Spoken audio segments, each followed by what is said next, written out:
Hi అందరికీ. హోలీ అంటేనే ముందు రోజు కాముడు దహనం చేయడం, అది చూడడానికి మేము బయటికి అయితే వెళ్తున్నాము.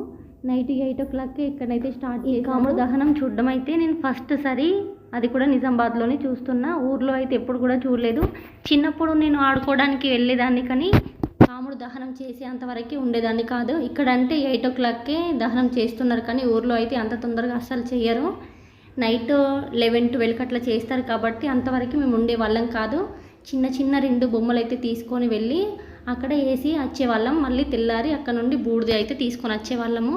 చిన్న చిన్న పిల్లలు కూడా చేస్తున్నారు కదా.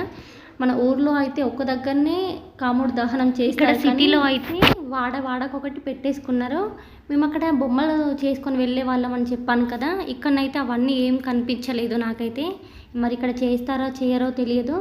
తెల్లారి మేము వెళ్ళి అక్కడ నుండి బూడిద తీసుకొని వచ్చి మళ్ళీ కాముడు ఆడడానికి అయితే వెళ్ళే వాళ్ళము. మాకైతే బియ్యము, మక్కలు, పైసలు అన్నీ ఇచ్చేవాళ్ళు. లాస్ట్ రోజు అయితే అవన్నీ అమ్మేసుకొని డబ్బులు పనిచేసుకునే వాళ్ళం. బాయ్స్ అయితే దావత్ చేసుకుంటారు, గర్ల్స్ అయితే నార్మల్గా డబ్బులు అయితే పనిచేసుకునే వాళ్ళం, అంతే అండి. మేమైతే ఎప్పుడు కూడా చేసుకోలేదు. ఇట్లా కొందరు దావత్ చేసుకుంటాం అన్నట్లు అంటారు కదా, మేమైతే అసలు ఎప్పుడు కూడా చేసుకోలేదు. ఇక్కడనైతే పంతులతో మరి చేయించుకుంటున్నారు. నేను అసలు ఎప్పుడు కూడా చూడలేదు. అసలు నేనైతే ఇట్లా నార్మల్గా కాలుస్తారేమో అన్నట్లు అనుకునేదాన్ని, కానీ పంతుల్ని తీసుకొచ్చి పూజలు చేస్తున్నారు ఇక్కడ.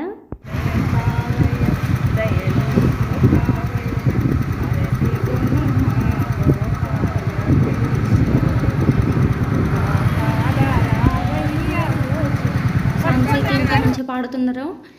తిరిగి అలసిపోయామని కుల్ఫీ బండి దగ్గరికి అయితే వెళ్ళాము. 2 కుల్ఫీలు అయితే తీసుకొని తింటున్నాము, మా పాప నేను. ఇవి తిన్న తర్వాత మళ్ళీ స్టార్ట్ చేయడమే. నేను మీకు ఇవన్నీ చెప్తున్నాను కదా, అసలు మీకు హోలీ అంటే ఏందో తెలుసా? తెలియకపోతే నేను చెప్తాను. నేను మీకోసం తెలుసుకున్నాను. ఈ హోలీని సత్యయుగం నుండి జరుపుకుంటున్నారంట. హోలీ అంటే అగ్నితో పూనితమైనదని దీనికి అర్థం. అందుకనే కావచ్చు హోలీకి ముందు రోజు మనము దహనం చేసేది కామన్ అయితే, అందుకనే అలా పెట్టారు కావచ్చు. మళ్ళీ మనకి ప్రతిసారి ఖచ్చితంగా హోలీ అనేది పౌర్ణమి రోజే వస్తుంది. దీన్ని హోలీ పౌర్ణిమ అని కూడా అంటారంట. ఈ పాల్గొన మాసంలో వచ్చే హోలీని కాముని పున్నమి అని కూడా అంటారు.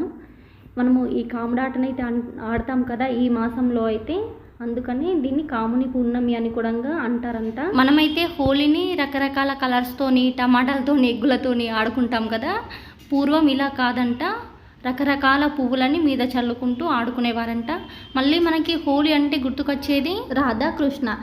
కృష్ణుడు కూడా గోపికలతో బృందావనంలో పువ్వులతో ఆడుకునేవాడంట. ఈ హోలీనైతే మనం హోలీని ఈ విధంగా పువ్వులతో, రంగులతో ఆడుకోవడం వలన సౌభాగ్యాలు వెల్లువేరుస్తాయని అందరి యొక్క నమ్మకం అంట. నాకైతే ఈ హోలీ గురించి ఇంతే తెలుసు. మీకు ఏదైనా తెలిస్తే కామెంట్ అయితే చేయండి.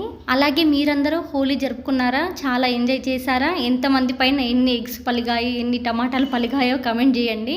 నా పైన అయితే అవన్నీ ఏం లేవు, ఓన్లీ కలర్స్తో అయితే ఆడుకున్నాము, మా పక్కన వాళ్ళతో అంతే. నేను స్కూల్లో ఉన్నప్పుడైతే ఎక్కువ ఆడుకునే వాళ్ళం, ఇప్పుడైతే అంత లేదు, ఏదో కొంచెం ఆడుకున్నాం అంతే, అంతకుమించి అయితే ఏం లేదు. ముందు చాలా అంటే చాలా టమాటాస్, ఎగ్స్ అన్నీ పలగొట్టేసుకునే వాళ్ళము. మళ్ళీ ఇంకోటి ఏంటంటే బ్లాక్ కలర్ ఆయిల్ కూడా పూసుకునే వాళ్ళం. ఇప్పుడైతే ఓన్లీ ఒక 2-3 కలర్స్ పూసుకోవడం. అలాగే మీ అందరికీ హ్యాపీ హోలీ. చాలా ఎంజాయ్ అయితే చేసి ఉంటారు కదా. వీడియో నచ్చితే ఒక లైక్ చేసి సబ్స్క్రైబ్ చేసుకోండి. మీకోసం ఈ స్టోరీని తెలిసి చెప్పాను కాబట్టి ఖచ్చితంగా లైక్ అయితే చేయండి. మీరు లైక్ చేయడం వలన మన వీడియో అనేది ఇంకా కొంచెం ఎక్కువగా రీచ్ అవుతుంది అన్నట్లు.